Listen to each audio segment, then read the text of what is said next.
샬롬!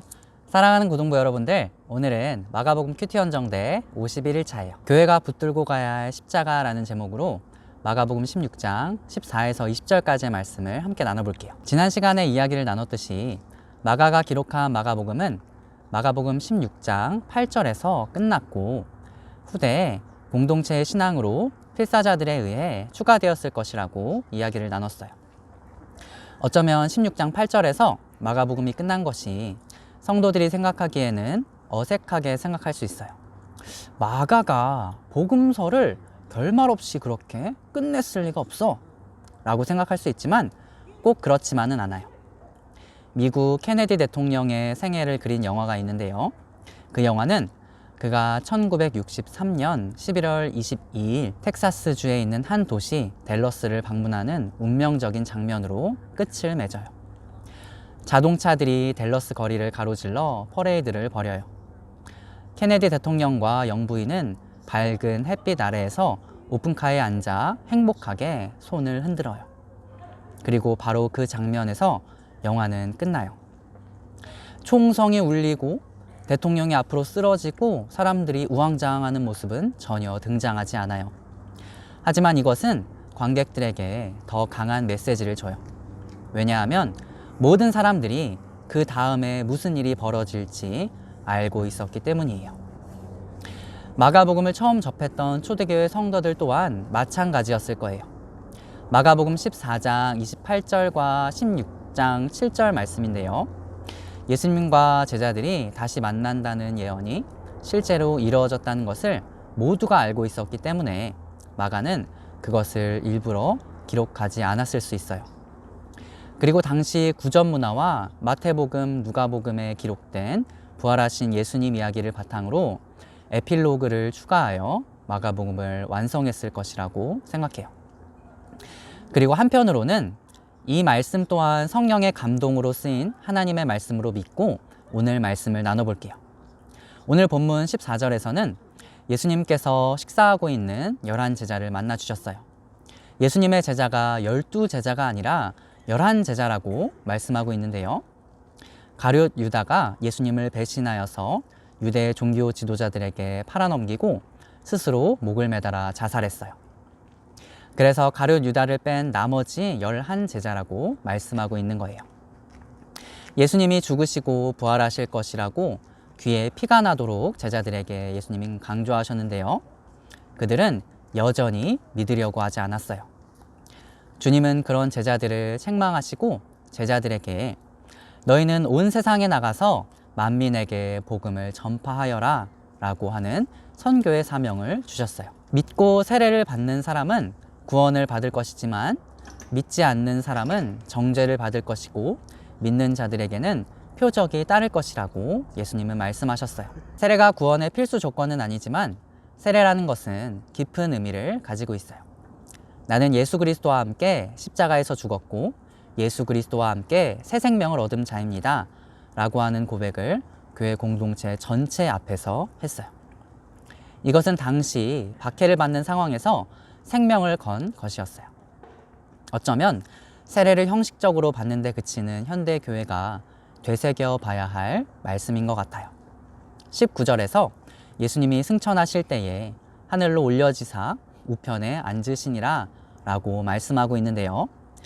예수님께서 우편에 앉으셨다는 것은 큰 의미가 있어요.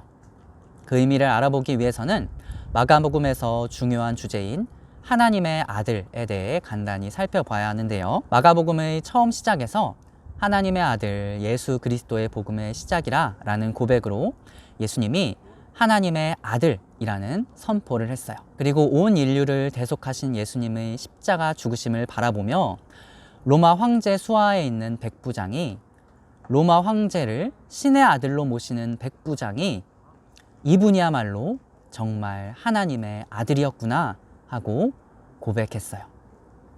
나무에 달려서 저주받은 자, 아무런 기적도 일으키지 못하고 처형당한 자, 십자가는 패배라고 생각했어요.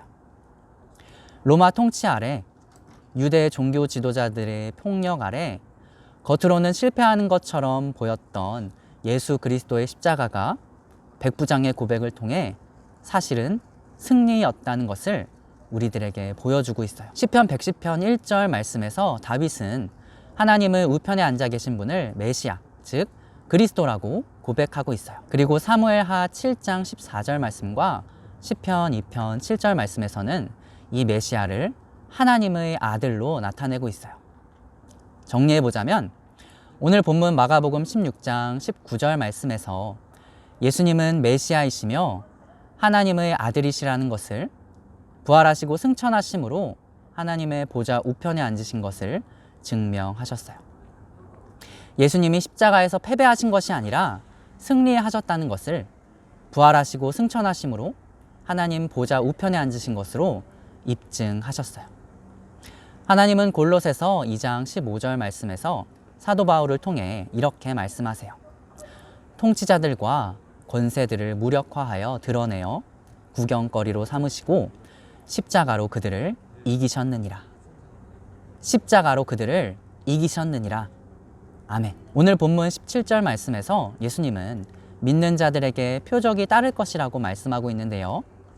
이 말씀을 보면서 단순히 독을 마셔도 죽지 않고 손을 대면 병이 낫는다는 그런 이적을 생각하고 오해해서는 안 돼요. 마가복음 12장 38절 말씀에서 서기관과 바리새인은 예수님에게 그런 표적을 요구했어요. 하지만 예수님은 그런 표적을 구하는 그들을 꾸짖으시며 선지자 요나의 표적밖에는 보일 표적이 없다고 말씀하셨어요. 40절에서 예수님은 요나가 밤낮 사흘 동안 큰 물고기 뱃속에 있었던 것 같이 인자도 밤낮 사흘 동안 땅 속에 있으리라 하고 말씀하고 계세요. 요나의 표적은 한마디로 예수님의 죽으심이었어요. 세상이 예수님에게 기적을 요구할 때 예수님은 죽음을 선택하셨어요.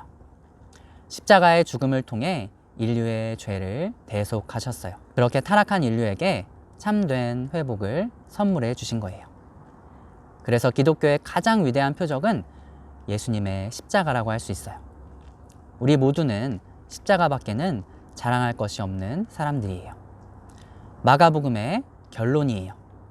마가복음은 복음의 시작일 뿐이에요.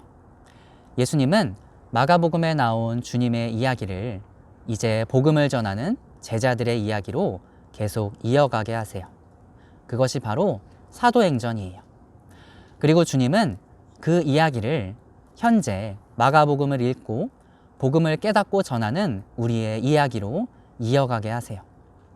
오늘 본문에서 제자들에게 사명을 맡겨주시는 주님의 모습에서 우리 교회의 사명을 느끼게 돼요.